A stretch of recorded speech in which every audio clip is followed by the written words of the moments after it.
Bonjour et bienvenue sur ce tuto qui concerne donc cette pièce, support de l'exercice FMT3 ou FMT4. L'objectif de cet exercice est le plan incliné qu'on voit ici. Avant de regarder dans le détail ce qui se passe sous prélude, regardons un petit peu ce que nous propose le dessin de l'exercice numéro 3. Alors tout d'abord, les surfaces palpées.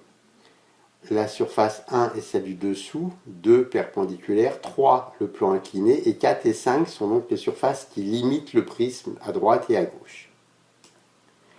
Exercice 3, premier type de cotation. Un plan de jauge, un angle qu'on vérifie, 45 degrés plus ou moins 0,5 degrés.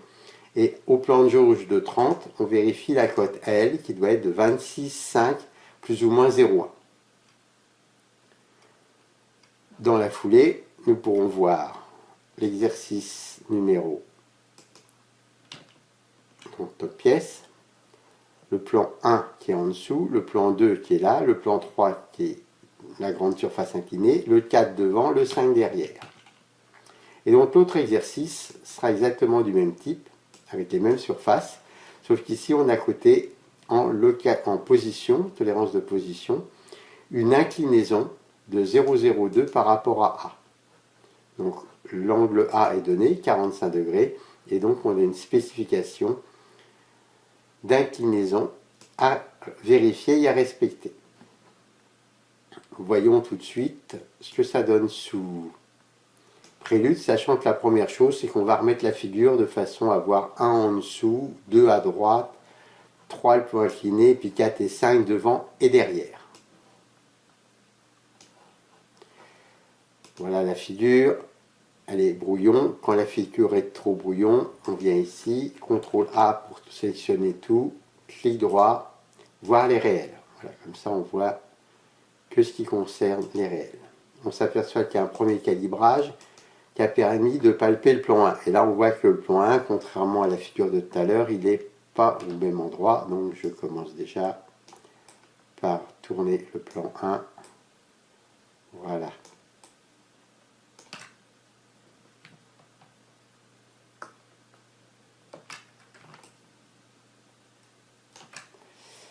Le plan 3 qui est notre plan incliné, donc le plan 1 qui est en bas, le plan 3, et le plan 5 qui est un des plans qui limite la pièce. On voit que là le plan 5 c'est le plan de derrière. Alors prenez le plan 3 ici incliné, notre pièce.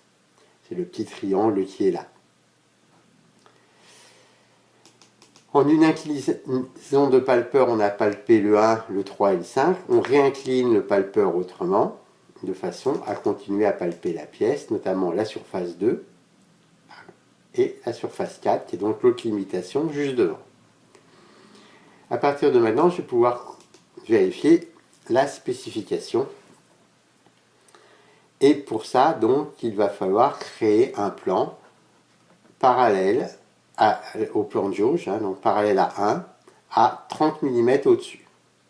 Plan décalé. Le plan, on va l'appeler le plan H, comme sur le dessin. Le plan de base, c'est le 1, et je me décale de 30 mm. Je valide.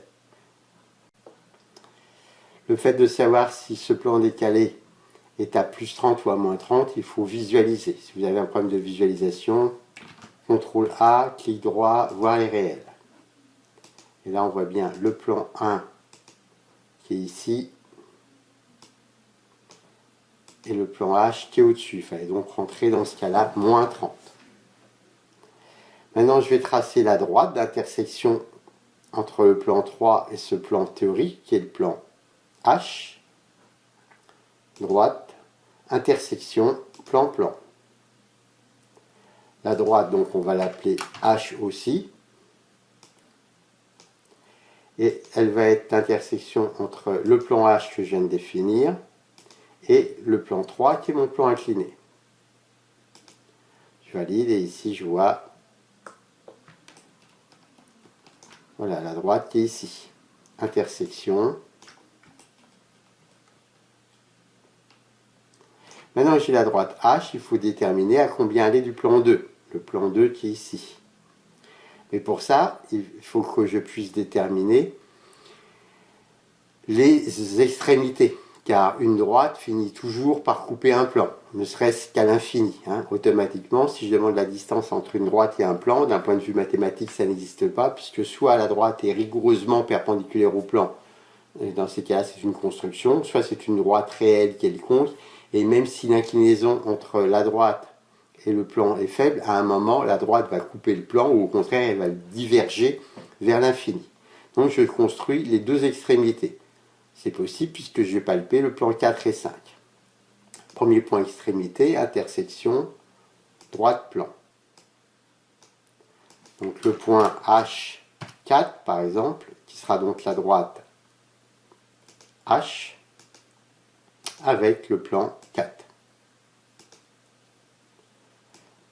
Voilà, donc ici il me dit qu'il y a une erreur de calcul, ça n'a aucune importance, on va voir tout de suite, poursuivre. Voilà, je vois bien ici le point qui s'est inscrit. Alors pourquoi ça n'a pas d'importance? Parce que cette erreur de calcul provient du fait qu'ici il y a un domaine de validité par défaut. Et si vous regardez, il est de 30 degrés. Alors évidemment, ma droite n'est pas inclinée de 30 degrés par rapport au plan. Donc c'est pour ça que je peux outrepasser ce domaine de validité. Maintenant, l'autre extrémité, alors ici, si je regarde bien, voilà. Voilà, ici, je vois, ça c'est le plan 4, la droite, et ici j'ai bien construit le plan. Maintenant je vais construire le point ici de l'autre côté. En fait, ici sur cette droite-là par rapport à ce plan-là. Donc construction d'un point, intersection droite plan. Le point, donc on va l'appeler H5. C'est donc l'intersection de la droite avec le plan 5. Je valide. Là, à nouveau, il me dit qu'il y a un petit problème de validité. Toujours pareil. Et je vois bien apparaître mon point. J'ai donc maintenant mes deux points. Donc je vais pouvoir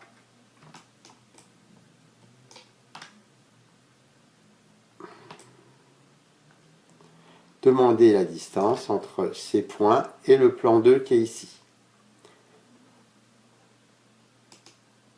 Distance, point plan. Le point, ben, on va prendre le point 4 d'abord, avec le plan 2, qui est le plan arrière. Je valide, et ici j'obtiens 26 692.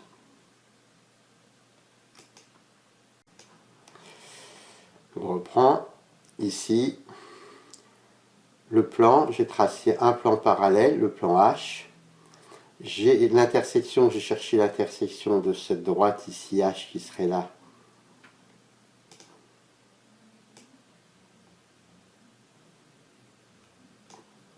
Avec d'un côté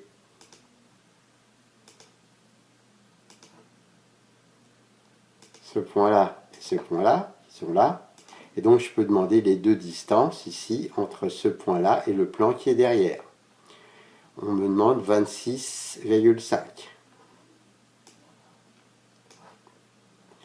Et je trouve 26 692. Je fais la même chose de l'autre côté. Donc la distance, point plan, entre le point H5 et le plan 2. Je valide. Et là, 26 499. J'interprète donc ça par rapport à la cote, 26,5 plus ou moins 0,1. Donc celle-ci est bonne. Et en revanche, celle-ci dépasse, puisque 26,5 plus ou moins 0,1, le maximum c'est 26,6. Toujours sur ce même exercice, on me demandait du coup l'angle entre le plan 1 et le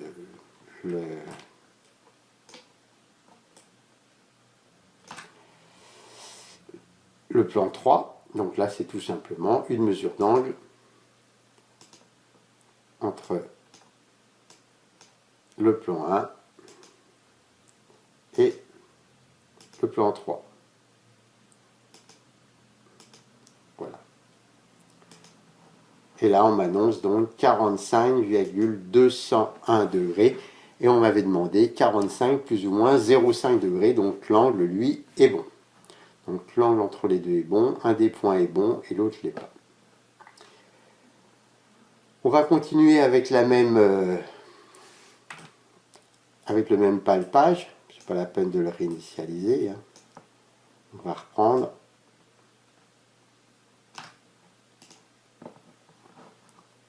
La deuxième cotation.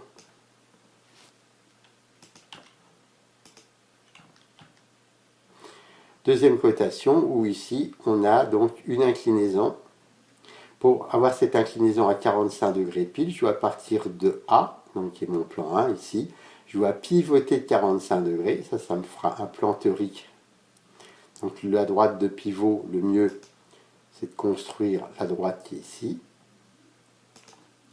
Voilà. À partir de là, je vais construire une droite qui sera rigoureusement inclinée à 45 degrés.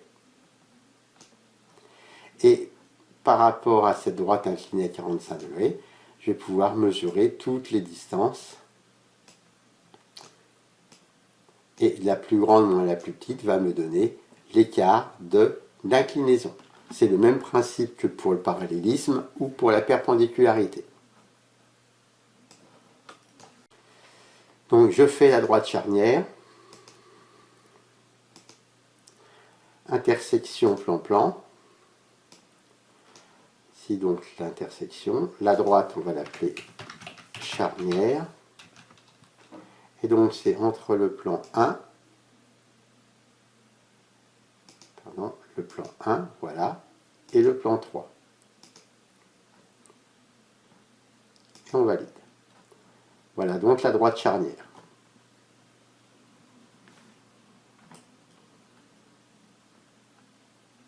Une fois que cette droite charnière est faite, je vais prendre le plan 1, je vais le pivoter exactement de 45 degrés. Donc ici, je construis un plan, transformation, rotation autour d'un axe. Le plan, donc ça devient, c'est le plan 3 théorique. C'est donc le plan 1 qui aura tourné autour de la droite charnière de 45 degrés. Alors est-ce que c'est plus 45 ou moins 45 degrés? Comme toujours, on va regarder le dessin. Ah, il est tourné dans le mauvais sens, je recommence et je mets moins 45. Voilà. Maintenant, je n'ai plus qu'à demander l'ensemble de distance entre le plan 3 réel et le plan théorique de 3. Ensemble de distance. En relatif, puisque c'est une spécif d'orientation, entre deux plans. Le plan tolérancé, c'est bien sûr le plan numéro 3 et le plan théorique numéro 3. Je valide. Et ici, je vois qu'il y a donc un écart d'orientation de 0,054.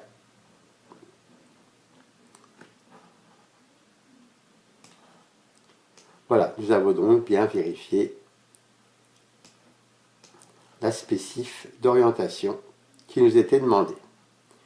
Plus on peut vérifier, ici c'était 0,02, ici 0,05, donc la tolérance d'orientation n'est pas tenue. Voilà donc pour ce tuto qui nous aura montré la particularité de l'inclinaison. Il y a le parallélisme, la perpendicularité et l'inclinaison. Et puis aussi comment est-ce qu'on travaille par rapport à un plan de jauge. Merci de votre écoute et à bientôt.